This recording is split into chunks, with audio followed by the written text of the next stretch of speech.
नमस्कार दोस्तों, स्वागत है आपका आज के एक और नए महत्वपूर्ण वीडियो में। आज के वीडियो में हम देखने वाले हैं एमपी ईएसपी के द्वारा जो हाल ही में आपका पैरामेडिकल कंबाइंड रिक्रूटमेंट टेस्ट 2025 का रिजल्ट आया है, जिसमें आपकी post physiotherapist, counsellor, pharmacist grade 2, नेत्र सहायक और आपकी ओटी टेक्नीशियन, ये सभी आपकी पोस्ट थी। तो इनके रिजल्ट आने के बाद अब इसके बाद जो आपका नेक्स्ट स्टेप क्या रहने वाला है, तो इसकी जानकारी इस वीडियो में यहाँ पर हम देखने वाले हैं। तो जैसे सबसे पहले तो आपका जो डॉक्यूमेंट वेरिफिकेशन है वो आपका कब होगा, कौन कौन से आपको डॉक्यूमेंट लगेंगे, आपको जानकारी कैसे चलेगी कि आपका डॉक्यूमेंट वेरिफिकेशन होना है। दूसरा, जो अभ्यर्थी मेरिट में आए हैं, मेरिट में अलग अलग आपको नंबर दिख रहा है, जैसे merit 1, merit 2, merit 3, merit 10, merit 12 इस टाइप से दिख रहा है। तो उसका क्या मतलब है। साथ ही जो अभ्यर्थी वेटिंग में हैं उनके नंबर भी दिया है कि वेटिंग 1, वेटिंग 2, वेटिंग 3, तो उनकी क्लियर होगी या नहीं होगी आपको कैसे पता चलेगा। साथ ही इसके अलावा जो मेरिट में इसके अलावा जो आपकी और लिस्ट आई जिसमें आपका वेटिंग या मेरिट नोट अलॉटेड दिख रहा है, तो उनके लिए आपको मौका मिलेगा या नहीं मिलेगा। तो जो जितनी प्रकार की ये जानकारी है सभी को यहाँ पर हम एक एक करके यहाँ पर देखने वाले हैं। तो चलिए स्टार्ट करते हैं आज के वीडियो को। साथ ही चैनल पर आप यदि पहली बार विजिट कर रहे हैं तो चैनल को सब्सक्राइब करके जरूर रखिए, और वीडियो को लाइक नहीं किया है तो वीडियो को भी लाइक जरूर कीजिए, ताकि इसी प्रकार की कोई भी इससे संबंधित अपडेट आती है तो आपको वीडियो के माध्यम से जानकारी प्रोवाइड कर दी जाएगी। तो चलिए देखते हैं पहले आज की पूरी इन्फॉर्मेशन को, इसमें क्या कुछ रहने वाला है। तो सबसे पहले तो आई होप आप सभी ने रिजल्ट को देख लिया होगा, और जिसने रिजल्ट को देख लिया है तो थोड़ा सा पहले आपको हम क्लियर कर देते हैं ताकि आपको आगे फिर कोई समस्या पर ना रहे। तो जब आप रिजल्ट देखते हैं तो आपके में रिजल्ट में आपको नाम दिख रहा होगा, ये सभी जानकारी आपको दिख रहेगी, प्लस आपके जो स्टेटस है उसमें आपको दिख रहा होगा क्या। सबसे पहले तो यहाँ पर आपको दिख रहा होगा यदि आपका सिलेक्शन हुआ है तो यहाँ पर आपको डिपार्टमेंट का नाम, तो आपकी जो पोस्ट है संचालनालय आपका लोक स्वास्थ्य चिकित्सा शिक्षा विभाग, तो इस प्रकार का आपका नाम यहाँ पर दिख रहा होगा, डिपार्टमेंट का नाम दिख रहा होगा यहाँ पर। इसके अलावा यहाँ पर आपको देखिएगा जब आप स्कोर कार्ड देखेंगे, जब रिजल्ट देखा है तो इसमें आपको यदि मेरिट दिख रहा है, मेरिट लिखा है, और मेरिट के आगे merit 1, merit 2, merit 3, merit 10, merit 12, इसका मतलब है कि आपका सिलेक्शन हो गया है। आपकी नेक्स्ट स्टेप रहेगी आपकी दस्तावेज सत्यापन की। तो आपके में मेरिट लिखा है, सिर्फ मेरिट अकेला लिखा है, और मेरिट के आगे नंबर कितना भी लिखा हो तो इससे आपको समस्या बिल्कुल भी नहीं है, आपको सिर्फ मेरिट से मतलब है। तो मेरिट का मतलब ये है कि आपका जो रिजल्ट आया है उसमें आपकी मेरिट कौन से नंबर पर लगी हुई है, तो इसका मतलब ये है। दूसरी बात, जिसका वेटिंग में नाम आया है तो उनकी में वेटिंग नाम दिख रहा होगा कि वेटिंग 1, वेटिंग 2, वेटिंग 3, वेटिंग 4। तो जैसे मान लीजिए फॉर एग्जांपल जिसका वेटिंग 4 आया है तो इसका मतलब है सीधा सा मतलब कि आपके ऊपर 3 लोग और वेटिंग में आए हैं, थोड़े से आपसे थोड़े से उनके नंबर ज़्यादा हैं। तो इनका क्या होगा, तो वेटिंग वालों का सिलेक्शन का प्रोसेस ये रहता है कि जो अभ्यर्थी का मेरिट में अभी नाम आया है तो पहले उनके डॉक्यूमेंट वेरिफिकेशन होंगे।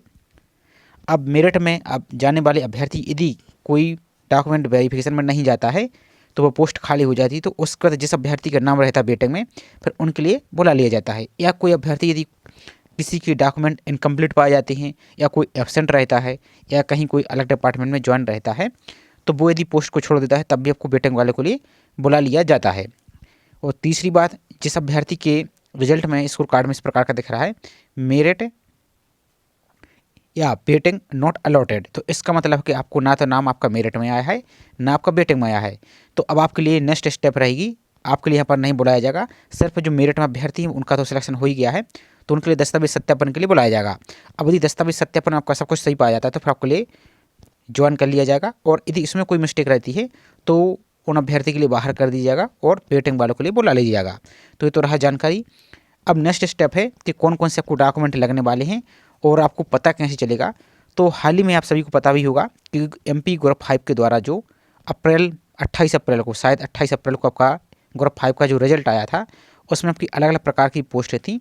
तो उसी के आधार पर आपको हम दिखा देते हैं किस प्रकार से आपको डॉक्यूमेंट लगेंगे, और उसके हमने अलग अलग डिपार्टमेंट के आपको वीडियो भी प्रोवाइड किए थे टाइम टाइम पर, तो आप चाहें तो उसको भी देख सकते हैं।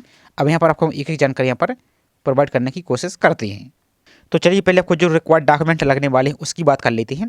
तो पहले आपकी जो रूल बुक आई थी जिसमें ये एसेंशियल क्वालिफिकेशन लिखी थी, ये तो आपको लगने हैं। इसके अलावा आपको और कौन से डॉक्यूमेंट एक्स्ट्रा लगेंगे तो उसकी भी जानकारी हम यहाँ पर देख लेते हैं। तो पहले थोड़ी सी यहाँ पर हम क्लियर कर लेते हैं।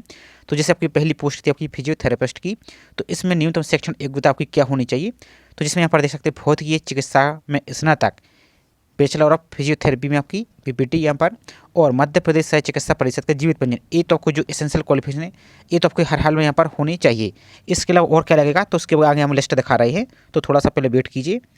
इसके बाद जो काउंसलर की पोस्ट है इसमें न्यूनतम शिक्षण योग्यता क्या होनी चाहिए, तो यहाँ इन्होंने क्लियर बोला था कि मास्टर ऑफ सोशल वर्कर यानी MSW एवं post graduate diploma in counselling and family therapy, ये तो होना चाहिए प्लस। इसके अलावा हाँ ये आपका होना चाहिए। इसके अलावा यहाँ पर देखिए जो फार्मासिस्ट है ग्रेड 2 की वैकेंसी आई थी, तो इसमें ध्यान से देख लीजिए आपको जीव विज्ञान यानी बायोलॉजी, रसायन यानी केमिस्ट्री और भौतिकी, इन विषय के साथ 12th पास होना चाहिए, फिजिक्स केमिस्ट्री बायोलॉजी के साथ, ये आपका होना चाहिए।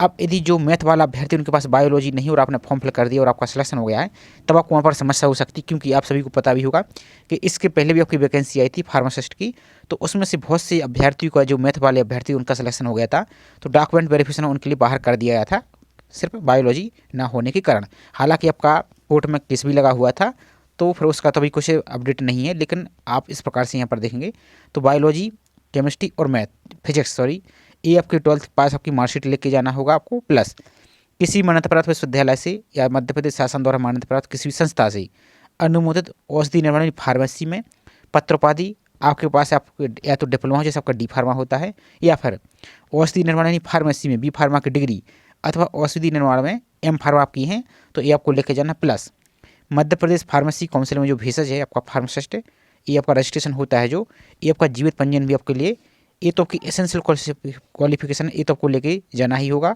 नेक्स्ट पोस्ट है जो नेत्र सहायक की, इसमें वही बायोलॉजी, रसायन और भौतिकी, फिजिक्स, केमिस्ट्री और बायोलॉजी, ये आपके 12th यहाँ पर प्लस।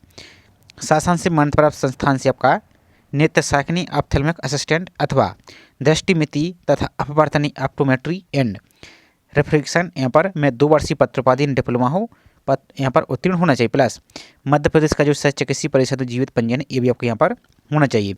जो OT टेक्नीशियन की है इसमें न्यूनतम शिक्षण रहता है वही बायोलॉजी, केमिस्ट्री और फिजिक्स 12th पास, और किसी मान्यता प्राप्त संस्थान से ऑपरेशन थिएटर यानी जो OT टेक्नीशियन का 1 वर्ष का प्रमाण पत्र पाठ्यक्रम उत्तीर्ण होना चाहिए, और मध्य प्रदेश शल्य चिकित्सा का जीवित पंजीयन यहाँ पर होना चाहिए। तो ये तो रही इसकी जो मेन क्वालिफिकेशन है। इसके अलावा आपको और कौन सी डॉक्यूमेंट लगेंगे तो वो और देख लेते हैं हम। और एक बात और आपको ध्यान रखना है, यहाँ पर देखेंगे तो जो भी आपके यहाँ पर एसेंशियल क्वालिफिकेशन है, आप जो ऑनलाइन फॉर्म आपका था, ऑनलाइन फॉर्म फिल करने की लास्ट डेट आपकी सभी कंप्लीट यहाँ पर होने चाहिए। यदि इसके बाद का इशू होता है तो यहाँ पर देख सकते हैं, बाकी इन्होंने क्लियर बोल दिया आपका अनुभव या शिक्षा आया था। तो जो ऑनलाइन फॉर्म की लास्ट डेट क्या थी आपको दिखा देते हैं।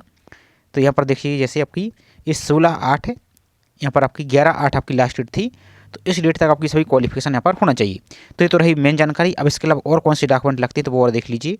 तो ये जानकारी आपको हम दिखा रहे हैं जो हाल ही में आपका ग्रुप 5 का रिजल्ट आया था, प्रोसेस सभी की सेम लगभग रहने वाली है। तो यहाँ पर देखिए जो आपका श्याम सहाय चिकित्सा महाविद्यालय रीवा था, इसमें भी आपके यहाँ पर दस्तावेज सत्यापन हुए थे ग्रुप 5 के, तो इसमें जो डॉक्यूमेंट लगेगी लगभग आपकी सेम इसी प्रकार से आपके भी लगने वाले हैं।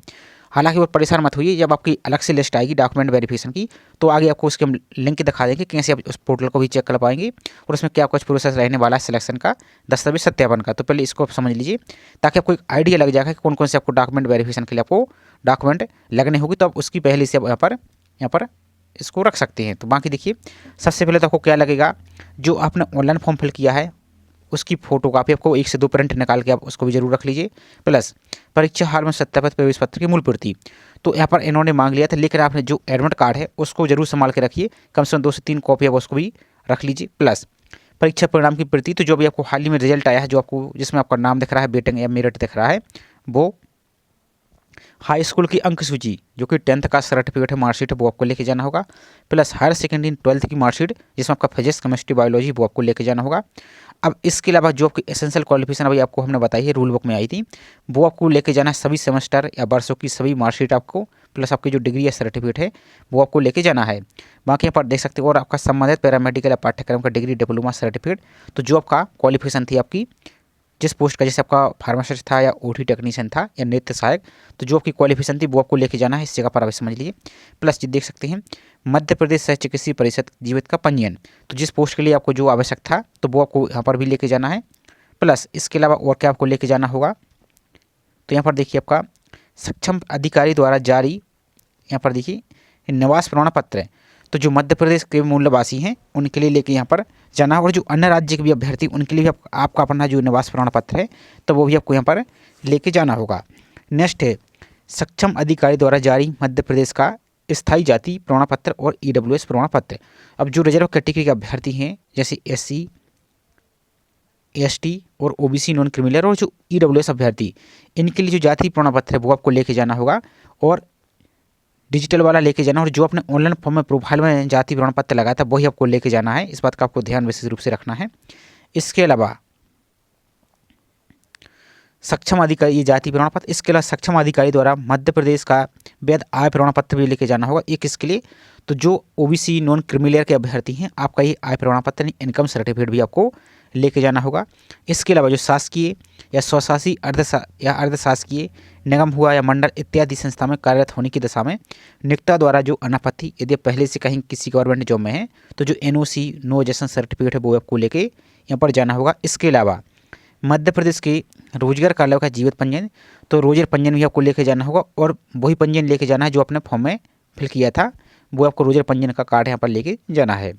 इसके अलावा पहचान पत्र, जिसमें आपका पासपोर्ट हुआ, आधार कार्ड हुआ, पैन कार्ड हुआ या voter ID card, driving licence, इनमें से कोई 2 लेके जाना है। और ऐसे लेके जाइए कि जिसमें आपका 10th का सर्टिफिकेट है और फॉर्म की डिटेल है वो आपकी कम से कम वहाँ पर मैच हो। ऐसा ना हो कि सर्टिफिकेट में कुछ लिखा है और आपकी ID प्रूफ में कुछ लिखा है। यदि ऐसा है तो अभी से उसको आधार कार्ड को अपडेट करवा लीजिए ताकि वहाँ पर आपको किसी प्रकार की कोई समस्या यहाँ पर ना रहे। इसके अलावा 2 रंगीन पासपोर्ट साइज की फ़ोटोग्राफ लेके जानी होगी। अब चूँकि यहाँ पर देखिए, तो यहाँ पर आपकी फ़ोटो वही लेके जाना है जो आपने फॉर्म में लगाई थी, तो उसी की फ़ोटो को आपको लेके जाइए। और यहाँ पर आपको और देख लेते हैं इसमें क्या है। और यदि आपने फॉर्म फिल के टाइम आपका लाइव फोटो अपलोड हुआ था तो फिर आपको जो रिसेंटली पासपोर्ट साइज की फ़ोटो है वाइट बैकग्राउंड की जिसमें नाम भी लिखा हो तो वो आपको लेके जाना है। और यदि आपने प्रोफाइल में फ़ोटो अपलोड पहले से ही थी आपकी स्कैन करके तो फिर आपको वही फ़ोटो लेके जाना होगा। इस बात का ध्यान रखना है। इसके अलावा अभ्यर्थी के अविवाहित होने अथवा विवाहित होने की स्थिति में दिनांक 26/1/2001 के बाद 2 से अधिक जीवित संतान नहीं होने संबंधी 100 रुपये के स्टाम्प में नोटिस घोषणा पत्र ये आपको यहाँ पर लगेगा। तो वहाँ की ये जानकारी है। अभी आप इसको आप चाहें तो इसका स्क्रीनशॉट ले लीजिए ताकि आपको एक आइडिया लग जाए कि इसमें कौन कौन से आपको डॉक्यूमेंट लगते हैं और प्रोसेस यहाँ पर क्या रहती है। हालांकि जब आपका दस्तावेज सत्यापन होगा तो उसकी भी अलग से सूचना आपको यहाँ पर आएगी। अब चलिए देख लेते हैं दूसरी जानकारी। तो दस्तावेज सत्यापन का आपको पता कैसे चलेगा, किस डिपार्टमेंट में आपको जाना होगा और कहाँ पर जाना होगा। तो सबसे पहले तो जिसका आपका रिजल्ट आया है आप रिजल्ट में देखिए, तो जहाँ पर आपको ये मेरिट वेटिंग दिख रहा है, इसके अलावा आपको जिसका वेटिंग नाम दिख रहा है या मेरिट दिख रहा है उनके में यहाँ पर देखिए आप एक डिपार्टमेंट का नाम आपको दिख रहा होगा। क्या आपको दिखा दी थोड़ा सा, यहाँ पर आपको इस प्रकार का एक नाम दिख रहा होगा।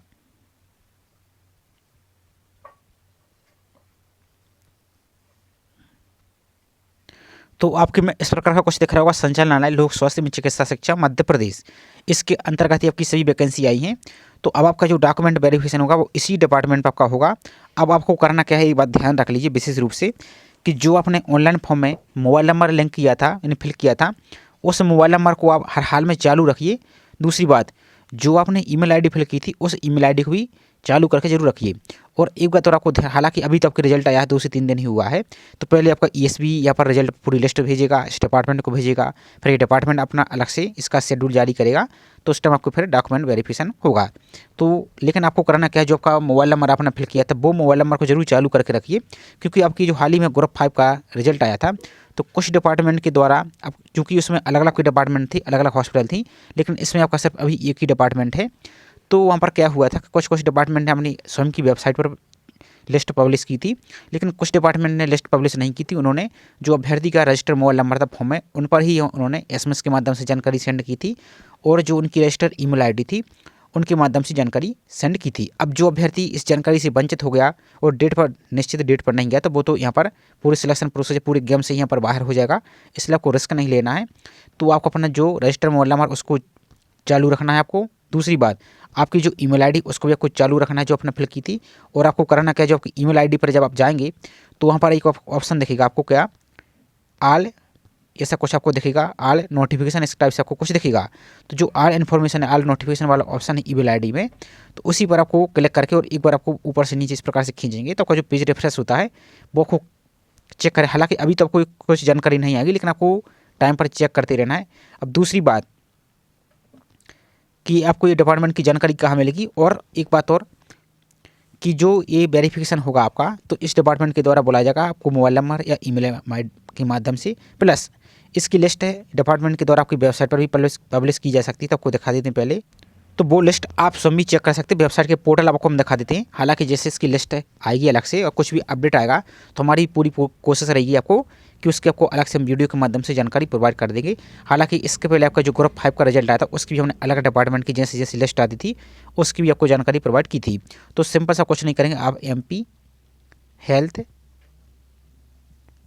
हेल्थ डिपार्टमेंट इस प्रकार से सर्च करेंगे। आप यहाँ पर देखिए आप, तो जो पहली लिंक दिख रही है health.mp.gov.in, इस पर इस प्रकार से क्लिक करेंगे तो जो कि director of public health medical education है, इस प्रकार से आ जाएंगे। तो यहाँ पर जब नीचे को रहेंगे तो अभी तो ये जानकारी कुछ भी शो नहीं होगी आपको, लेकिन इसकी अपडेट यहाँ पर आएगी। तो यहाँ पर जो ऑप्शन दिख रहा है लेटेस्ट न्यूज, यहाँ पर क्लिक करके देख सकते हैं आप, और यहाँ पर ही आपको जानकारी यहाँ पर शो होगी। अब इसके अलावा एक प्रोसेस और हो सकती है, हालांकि ये सिर्फ हमारा, क्योंकि इसके पहले जो वेरिफिकेशन हुए तो उसमें भी इस प्रकार की प्रक्रिया हुई थी। तो हालांकि आपकी थोड़ा सा ये जो ऑफिशियल अपडेट है उसका वेट करना है कि हो सकता है यहाँ पर AN के द्वारा जो हेल्थ डिपार्टमेंट है इस विभाग के द्वारा आपकी काउंसलिंग करा ली जाए। काउंसलिंग का मतलब क्या है कि पहले आपको एक दस्तावेज सत्यापन से पहले आपकी काउंसलिंग करा ली जाए। इसमें क्या होता है कि पहले आपको जो भी ज़िले हैं आपकी, इसकी प्रेफरेंस आपको फिल कराई जाती है। फिर आपको जो भी ज़िला मिलता है, फिर जो ज़िले में आपका डिपार्टमेंट रहता है उस डिपार्टमेंट में आपको दस्तावेज सत्यापन के लिए बुलाया जाता है। तो कैसे आपको हम बता देते हैं कैसे रहेगा। तो जैसे यहाँ पर देखेंगे आप, तो अभी हाल ही में जो ग्रुप 5 की वैकेंसी आई थी उसमें आपकी जो ANM वाली वैकेंसी थी, क्योंकि यहाँ पर आपकी ये इसी डिपार्टमेंट की थी, तो ये सब आपको बता रहे कि आपका इस प्रकार का भी हो सकता है या आपको डायरेक्ट भी बुला लिया जा सकता है। तो आपको रेडी रहना है। तो इस प्रकार की आपकी काउंसलिंग होती है यहाँ पर, उसमें आपकी पूरी प्रेफरेंस यहाँ पर फिल होती है कि कौन से ज़िले में आपको प्रेफरेंस फिल करना है। और उसके बाद आपकी चॉइस फिलिंग यहाँ पर देख सकते हैं, चॉइस फिलिंग होती है आपकी, और इसमें आपका फीस भी वगैरह, ये तो सब बात की बात है अभी। इसमें फिर इसके बाद चॉइस फिलिंग के बाद आपकी फिर एक लिस्ट आती है। लिस्ट में आपके लिए जो भी ज़िला मिलता है उस ज़िले में फिर आपको डॉक्यूमेंट वेरिफिकेशन के लिए जाना होगा। नहीं, जो डिपार्टमेंट आपको मिलेगा उस ज़िले में आपको डॉक्यूमेंट वेरिफिकेशन के लिए जाना होगा। और कौन सी डॉक्यूमेंट आपको लेके जाने होंगे, तो जो कि आगे आपको हमने लिस्ट दिखाई थी, लगभग आपको वही सेम आपको डॉक्यूमेंट लगने वाले हैं। और इसकी अलग से भी लिस्ट आएगी तो आपको परेशान नहीं होना है, लेकिन आपको जो लिस्ट आपको हमने दिखाई है उसको तो कम से कम रेडी करके जरूर रखिए, ताकि आपको यदि कोई भी इन्फॉर्मेशन आती है बीच में तो आपको बाद में समस्या पर ना हो। तो ये आपको जो जैसे लिस्ट आपको हमने दिखाई थी, तो यहाँ पर आप देखेंगे तो इस प्रकार की आपको ये इन्फॉर्मेशन आपको ऑप्शन दिख रहा है, इस पर आप क्लिक करके यहाँ पर चेक करेंगे। तो सिंपल मतलब ये है कि आपको कोई भी यहाँ पर इन्फॉर्मेशन आएगी तो इसी डिपार्टमेंट पर आपको यहाँ पर जानकारी सेंड की जाएगी। हो सकता है आपको ईमेल के माध्यम से जानकारी सेंड की जाए या आपको यहाँ पर वेबसाइट पर भी जानकारी पब्लिश की जाए। तो अब आपको करना क्या है, आपको यहाँ पर इनकी वेबसाइट पर भी विजिट करते रहना है और डिपार्टमेंट के संपर्क में भी रहना है। और जो कम से कम अभ्यर्थी, जैसे जो अभ्यर्थी भोपाल का है तो वो डिपार्टमेंट जाकर वहाँ पर टाइम पर अपनी जानकारी को यहाँ पर ले सकता है, ताकि आपको इसकी टाइम पर अपडेट यहाँ पर मिलता रहे। अब हो सकता है कि जो वेटिंग वाले अभ्यर्थी उनके लिए क्या होगा, तो हालांकि अभी आपका जो ग्रुप 5 का रिजल्ट आया था उसमें क्या हुआ था, कुछ डिपार्टमेंट ने मेरिट वालों को प्लस वेटिंग वालों को दोनों के लिए इन्होंने बुला लिया डॉक्यूमेंट वेरिफिकेशन में। अब इसका तो जब इसका नोटिस आएगा तभी आपको पता चलेगा कि मेरिट के लिए बुलाते हैं या सिर्फ वेटिंग वालों, या मेरिट दोनों के लिए बुलाती हैं, सिर्फ मेरिट के लिए बुलाती हैं। तो ये तो आपका सिर्फ टाइम पर ही पता चलेगा, लेकिन आपको इस प्रकार की जानकारी आपको रखनी है। और जो जिसमें मेरिट या वेटिंग कुछ ही नहीं लिख रहा है तो आपको तो परेशान नहीं होना है, आपको तो अपनी नेक्स्ट एग्जाम की प्रिपरेशन करना है।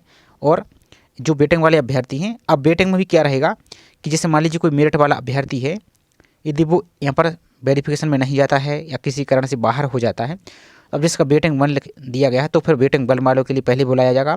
अब मान लीजिए यदि इन वेटिंग वालों का कोई जानकारी यहाँ पर, उनकी भी जानकारी यदि अब नहीं जाती है टाइम पर या कोई डॉक्यूमेंट में मिस्टेक रहती है तो ये यहाँ पर बाहर होते थे, तो हो सकता है कि दूसरे वेटिंग वालों को या तीसरे वेटिंग वालों को इस प्रकार का बुला लिया जाए। और वेटिंग की लिस्ट भी आपको, यदि पोस्ट आपकी वैकेंसी खाली रहती है तो ही वेटिंग वालों के लिए बुलाया जाएगा। तो इस प्रकार की पूरी इन्फॉर्मेशन थी।